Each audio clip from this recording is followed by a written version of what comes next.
നമസ്കാരം.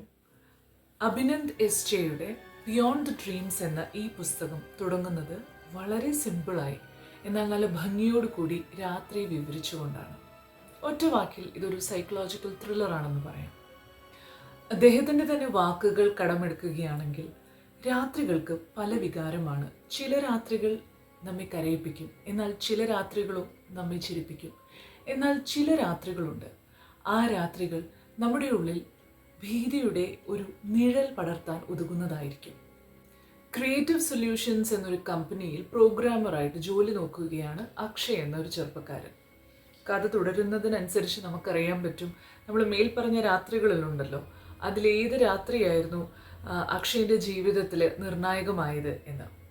അപ്പം ഇദ്ദേഹം ഒരു ദിവസം ഒരു രാത്രി എന്ന് പറയാൻ പറ്റുമോ എന്നറിയില്ല, അതായത് പാതിര കഴിഞ്ഞ് ചില മണിക്കൂറുകൾ കഴിഞ്ഞ് കാണും. അങ്ങനെയുള്ളൊരു രാത്രിയിൽ അദ്ദേഹം പുറത്തിറങ്ങി. അദ്ദേഹത്തിന് ഉറക്കം വരുന്നുണ്ടായിരുന്നില്ല. അപ്പോൾ അദ്ദേഹം പുറത്തിറങ്ങി അദ്ദേഹം തൊട്ടടുത്തുള്ള ബീച്ചിലൊന്ന് നടക്കാൻ പോവുകയാണ്. അദ്ദേഹത്തിന് നല്ല ഭയം തോന്നുന്നുണ്ട് കേട്ടോ. ചില സമയത്ത് അദ്ദേഹത്തിന് തന്നെ തോന്നുന്നുണ്ട്, ഞാനിതൊരു ഭ്രാന്താണ് ഈ കാണിക്കുന്നതെന്ന്. ചില സമയത്ത് നമ്മളെ കൊണ്ട് നമ്മുടെ ജീവിതത്തിൽ ചില സാഹചര്യങ്ങൾ അത്തരത്തിലുള്ള ഭ്രാന്തുകളൊക്കെ കാണിപ്പിക്കും. We are slave to circumstances sometimes. അങ്ങനെ അക്ഷയ് ബീച്ചിലെത്തുന്നു. തിരമാലകളുടെ ഇരമ്പൽ കേൾക്കാം. ഒരു പുതപ്പ് പോലെ മൂടിക്കിടക്കുന്നു ഇരുട്ട്. അതിനുള്ളിൽ മിന്നാമിനുങ്ങിൻ്റെ വെളിച്ചം എന്ന പോലെ സ്ട്രീറ്റ് ലൈറ്റുകൾ അങ്ങിങ്ങായി കത്തുന്നു. അങ്ങനെ ഇരിക്കുന്ന സമയത്ത് അങ്ങ് അകലെ ആരോ ഇരിക്കുന്ന പോലെ അക്ഷയ്ന് തോന്നുന്നു. അക്ഷയ് അവിടെ വെച്ച് അയാളുമായി പരിചയപ്പെടുന്നു. ഏതാനും ചില മണിക്കൂറുകൾ കൂടെ ചിലവഴിച്ചതിന് ശേഷം അവർ വേർപിരിയുന്നു. എന്നാൽ പിറ്റേ ദിവസം ആരെയാണോ അക്ഷയ് അവിടെ കണ്ടത്, അയാളെക്കുറിച്ചുള്ളൊരു വാർത്ത അക്ഷയിനെ ഞെട്ടിക്കുക മാത്രമല്ല ചെയ്യുന്നത്, മറിച്ച് അയാളുടെ നിലനിൽപ്പിനെ മാത്രമല്ല അയാളുടെ സ്വത്വത്തെ പോലും ചോദ്യം ചെയ്യുന്ന തരത്തിൽ അത് പരിണമിക്കുന്നു. ഒരു തരക്കേടില്ലാത്ത ഓപ്പണിംഗ് തന്നെയാണ് കഥാകാരൻ ഈ കഥയ്ക്ക് നൽകിയിരിക്കുന്നത്. അത് ത്രില്ലർ പുസ്തകങ്ങളുടെ ഒരു പ്രത്യേകത തന്നെയാണെന്ന് പറയാം. മാത്രമല്ല, ഓരോ പേജുകളിലൂടെ നമ്മൾ കടന്നു പോകുമ്പോൾ അതൊക്കെ വായനക്കാരനെ മുൾമുനയിൽ നിർത്താൻ സാധിക്കുന്നതാണെങ്കിൽ പാതി വിജയിച്ചു എന്ന് തന്നെ പറയാം. അപ്പം ഈ കഥ എടുത്ത് നോക്കുകയാണെങ്കിൽ തരക്കേടില്ലാത്ത ഓപ്പണിംഗ് ഉണ്ട്, അതുപോലെ തന്നെ മുൾമുനയിൽ നിർത്താൻ കഴിയുന്നുണ്ട്.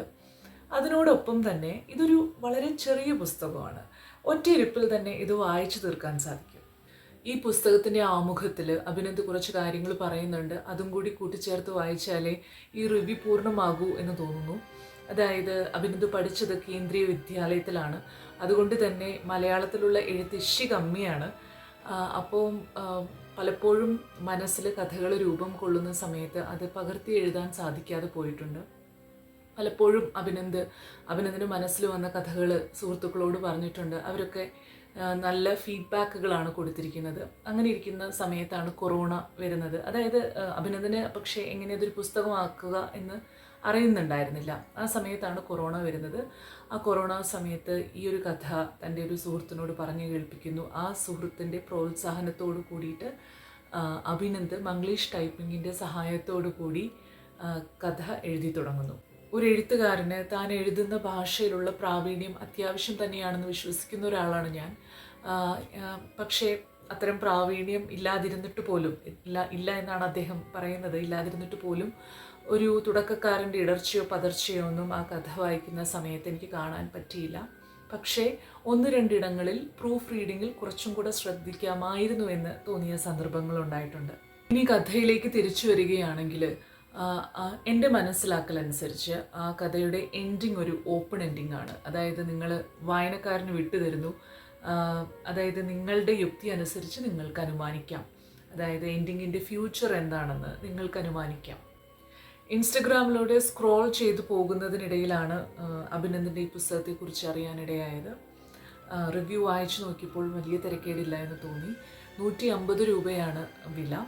അതുമാത്രമല്ല, എല്ലാവിധ പ്രോത്സാഹനങ്ങളും, അതായത് ഇങ്ങനെ ഒരു ജോണറിലധികം പുസ്തകങ്ങളില്ല, അതുകൊണ്ട് തന്നെ എല്ലാവിധ പ്രോത്സാഹനങ്ങളും അറിയിക്കുന്ന ഒരു കഥാകാരനാണ് അഭിനന്ദ് എന്ന് തോന്നി. നമ്മളൊന്ന് പിന്തിരിഞ്ഞ് നോക്കുകയാണെങ്കിൽ മലയാളം ലിറ്ററേച്ചറിൽ ഈ പറയുന്ന ഒരു ജോണറിൽ അധികം പുസ്തകങ്ങൾ വരുന്നില്ല, പ്രോത്സാഹനങ്ങളും കിട്ടിയിരുന്നില്ല എന്നാണ് എനിക്ക് മനസ്സിലാക്കാൻ സാധിച്ചത്. എന്നാൽ അതിനൊരു മാറ്റം ഇപ്പം വന്നു തുടങ്ങിയിട്ടുണ്ട്. എഴുത്തുകാരായ ലാജോ ജോസ്, അനൂപ് ശശികുമാർ, അഖിൽ ധർമ്മജൻ തുടങ്ങിയവരെല്ലാം ഈ ഒരു ശാഖയ്ക്ക് ഒത്തിരി കോൺട്രിബ്യൂഷൻസ് നൽകി വരുന്നുണ്ട്. ഞാൻ ഇവരുടെ പേര് മാത്രം എടുത്തു പറഞ്ഞത് ഞാൻ ഇവരുടെ പുസ്തകങ്ങളാണ് വായിച്ചിരിക്കുന്നത്. അത് അങ്ങനെ തന്നെ തുടർന്നു പോകട്ടെ. കാരണം നമുക്ക് അത്തരത്തിലുള്ളൊരു ശാഖയിൽ പുസ്തകങ്ങൾ കുറവാണ്. ഞാൻ ഒരു 10-16 വയസ്സിലാണ് പുസ്തകങ്ങൾ വായിക്കാൻ തുടങ്ങിയത്. ആദ്യം മുതലേ ഞാൻ ത്രില്ലർ പുസ്തകങ്ങളാണ് വായിച്ചു തുടങ്ങിയത്. എൻ്റെ ഒരു ഗിൽറ്റി പ്ലഷർ തന്നെ ത്രില്ലർ പുസ്തകങ്ങൾ വായിക്കുക എന്നുള്ളതാണ്. പക്ഷെ കൂടുതലും നമ്മൾ വായിക്കുന്നത് അമേരിക്കൻ, ബ്രിട്ടീഷ് അല്ലെങ്കിൽ കനേഡിയൻ അതുപോലെയുള്ള പുസ്തകങ്ങളാണ്. ബ്രിട്ടീഷുകാരുടെ കാര്യം പറയുകയാണെങ്കിൽ ഒത്തിരി പടർന്നു പന്തലിച്ച് നിൽക്കുന്ന ഒരു ശാഖയാണ് ഡിറ്റക്റ്റീവ് ഫിക്ഷൻ അല്ലെങ്കിൽ അമേരിക്കൻ ത്രില്ലർ ഫിക്ഷൻസ്. നമ്മുടെ ഇന്ത്യയിൽ, കേരളം മാത്രമല്ല ഇന്ത്യ മൊത്തം എടുത്തു നോക്കിയാൽ തന്നെയും ഈ ശാഖ അത്ര വളർന്നതായി കണ്ട് വന്നിട്ടില്ല. അപ്പം ഇവരൊക്കെ അതിനൊരു മുതൽക്കൂട്ടാകട്ടെ. അതുമാത്രമല്ല, വായിക്കാൻ താല്പര്യമില്ലാത്തവരെ വായനയിലേക്ക് കൂട്ടിക്കൊണ്ടുവരാനായിട്ട് ഇത്തരം പുസ്തകങ്ങൾ സഹായിക്കും, ഒത്തിരി സഹായിക്കും.